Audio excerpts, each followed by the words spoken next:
Sinuna tue tout. Le nafs, tout, pour qu'il ne reste qu'en présence d'Allah. Et, c'est ça ce que dit dans le Coran, donc, tuez vos nafs. Le nafs, c'est les passions. Le nafs, ce sont des passions, c'est la partie, l'homme intérieur. Que l'on dit nafs, il faut éliminer ça. C'est ça qui lui donne de l'animosité, de comportements animaux, etc. Donc nous devons tout éliminer. Alors maintenant, le jeûne du Moussinuna, celui qui a atteint la perfection, il doit jeûner, il doit se comporter correctement, il doit éliminer tout ce qui n'est pas Allah, pour qu'il ne reste que la ilaha illallah. Bref, c'est le fana. Bref, c'est la rencontre d'Allah subhanahu wa ta'ala avec l'homme. Et là, l'homme disparaît et Dieu reste. C'est comme ça que dans une hadith Qudsiya, le prophète disait Ma ra'aytuhu hinna ra'aytuhu hatta adnantu anna kullu man samawati wal ard kad matu. Je ne l'avais pas vu lorsque je l'ai vu, jusqu'à ce que je me suis résolu.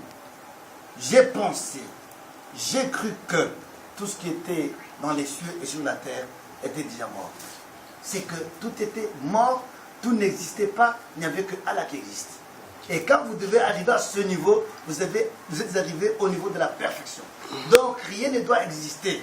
Donc, et là, vous devez y rester définitivement pour ne pas rester en arrière. Et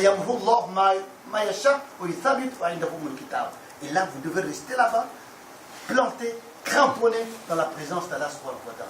Donc, tout ce qui peut vous faire rentrer en arrière, et pourtant vous êtes déjà à la destination.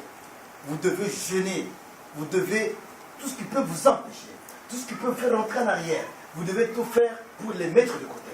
Voilà, le jeûne est à 3 degrés.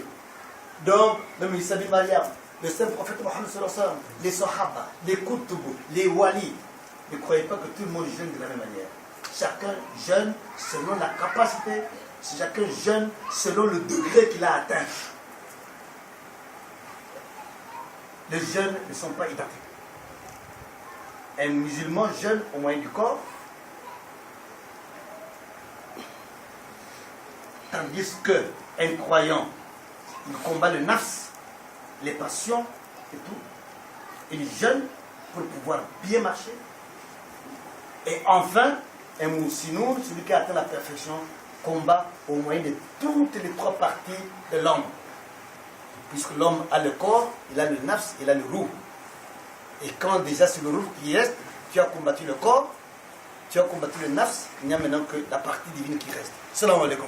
Et là, l'homme est arrivé à la destination. Et c'est ça le but même de la création. Dieu nous a créés pour que nous puissions le connaître. Et pour le connaître, il faudrait d'abord connaître où il est. Il dit de connaître l'homme. Quand vous connaissez l'homme, là vous connaîtrez Dieu. Vous ne pouvez pas connaître Dieu aussi longtemps que vous n'avez pas connu l'homme. Donc, ceux qui disent Dieu a créé l'homme pour qu'il connaisse l'homme, ils ont raison. C'est à travers l'homme, vous connaîtrez ce qui est dans l'homme. Où Dieu a créé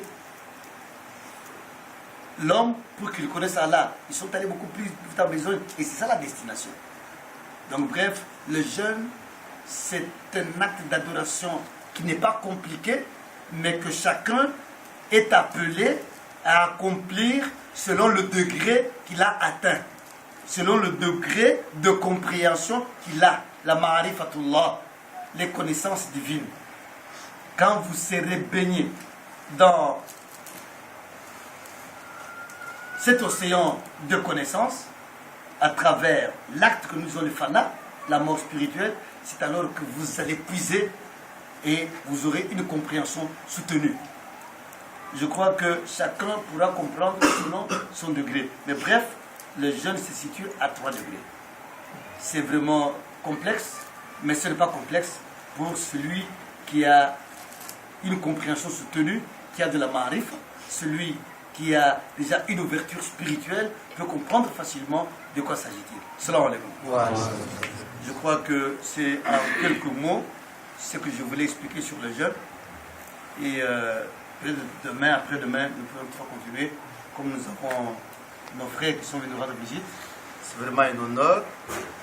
je suis vraiment très ravi, mais très soucieux. J'aurais pu connaître un nommement.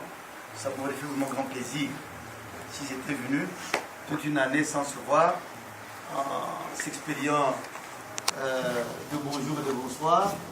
C'était bien, mais ça faisait mal au cœur quand vous avez votre frère qui est dans une lieu que vous, bien qu'il n'ait pas l'occasion de venir, mais il fallait profiter une fois ou 2 fois au cours de l'année pour nous rencontrer, ça aurait fait vraiment plaisir. Mais que Dieu le pardonne.